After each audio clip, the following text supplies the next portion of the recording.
And to focus more on the recent updates concerning the meeting between Starmer and NATO Secretary General in London to discuss the increased spending defense, we're joined from Brussels by Ms. Kamila Romanowska, the Professor of EU Law and Security Studies. Welcome to In Focus.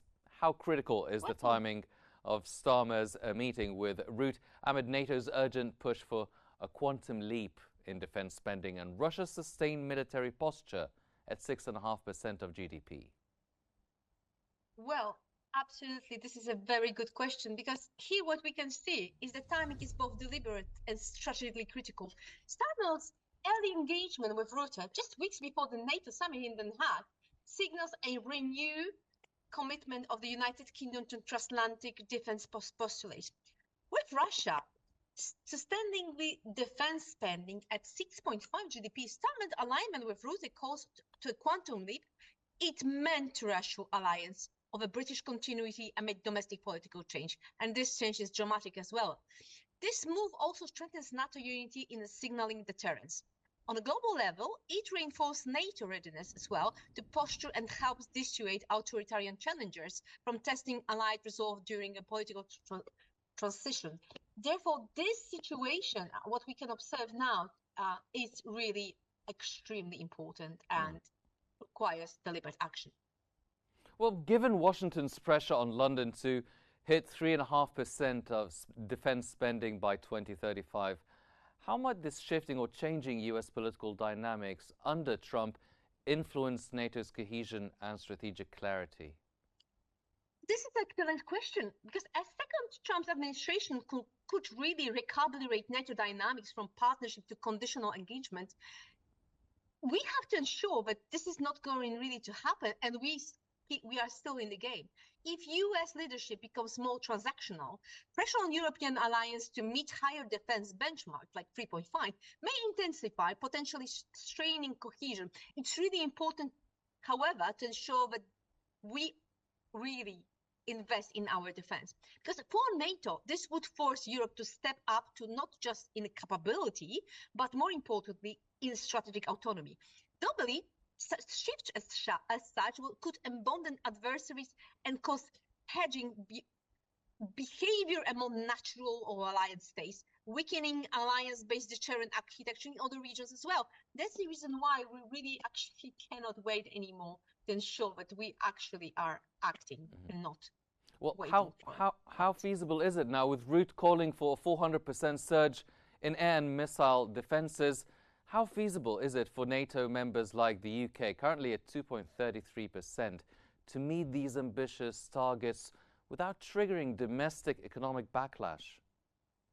Well, that's really a question, how it's going to be possible. But meeting these targets will be challenging without strong political narrative tying defense spending to national security, industrial innovation and job creation. For the UK, for instance, moving from 2.33 towards 3% or beyond will require cross-party consensus and long-term fiscal planning. And unfortunately, Mr. Starmer have to take into account what Nigel Farage has to say. Moreover, economically, the key is to treat defense investment as a stimulus for industrial modernization. It's not just military expenditure, and this approach should be adopted globally as well. For NATO, this ambition sets a new capability benchmark. Globally, it will as well trigger parallel defense build-ups, especially in Asia or in Gulf, because unless NATO couples the posture with transport and diplomacy, we cannot stay behind. Ms. Romanowska, now with Fiona Hill's recent remarks about Russia viewing the UK as an adversary and the US as an unreliable partner, is Europe entering a new era where self-reliance becomes the cornerstone of security? They're also dubbing Russia as a constant threat, even post-Ukraine. Yes. The answer, in my opinion, will be yes, because Hill assessment reflects a growing consensus. Strategic self-reliance is no longer an option for Europe. The war in Ukraine, US unpredictability, intensifying Russian hostility have forced the EU and European NATO members to assume greater operational, industrial, and more importantly, intelligence responsibility. It is in every single aspect. This marked a transition from reliance on the US leadership to a more multipolar alliance model. We need to take responsibility for our actions as well as European states, as a NATO state, because globally it encouraged other regions, such as the EU and African Union, to pressure similar resilience strategies, shifting from broader security paradigm to a regional autonomy with multilateral cooperation. And this cooperation between, for instance, Gulf state and NATO, actually, and US as well, actually can be really helpful in order to achieve more coherence within NATO as well, for global sake. Yes. Well, with Russia dismissing NATO's moves as fear-based policy, could this summit inadvertently deepen the global divisions or serve as a turning point for recalibrating Euro-Atlantic security for decades to come? Well, this summit could do either or both. If NATO project unity through strengthen and pairs with diplomatic engagement toward, for instance, the global south and neutral powers, it can serve as generational reset in Euro-Atlantic security, and it's a huge change.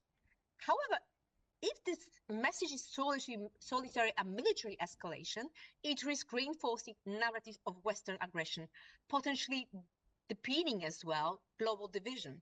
The long-term impact will hinge on NATO's ability to define security, not just in terms of the weapons, but in terms of stability, law, resilience, and inclusive partnership across regions.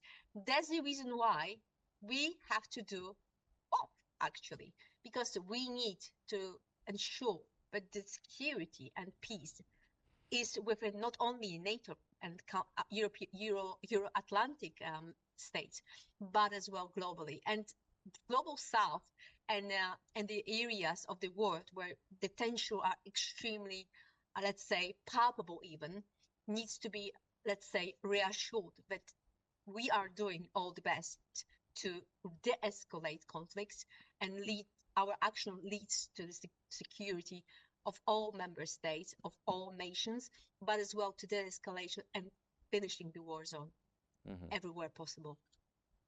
Well, if NATO is going to be doing its best, route is pushing for restocking millions of artillery shells, thousands of tanks. How will NATO overcome the industrial limitations and the supply chain bottlenecks exposed during the Ukraine war?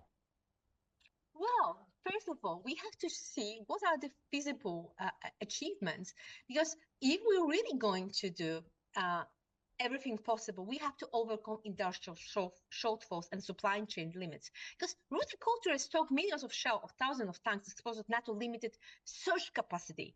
The remedies of this will require always-on munition, industrial reserve capacity, cross-border coordination, and, for instance, via EU Defence Industrial Act, harmonized standards and stockpile policies. And this actually is not only what we need to do, but this is as well when EU need to step in, finally, ensuring that what they're going to do will really ensure the European preparedness. Because let's look honest. We can see here that we can see quite strong signal of post-Brexit strategic re-engagement of the United Kingdom, and that's really important because that will reinforce UK role as a transatlantic pivotal and credible NATO pillar, especially now when, let's say, France is not looked at this as importantly. Moreover, it offers assurance to frontline states like Poland and Baltics to continue despite domestic UK political change, really huge changes and huge investment within their own political and defense and security environment.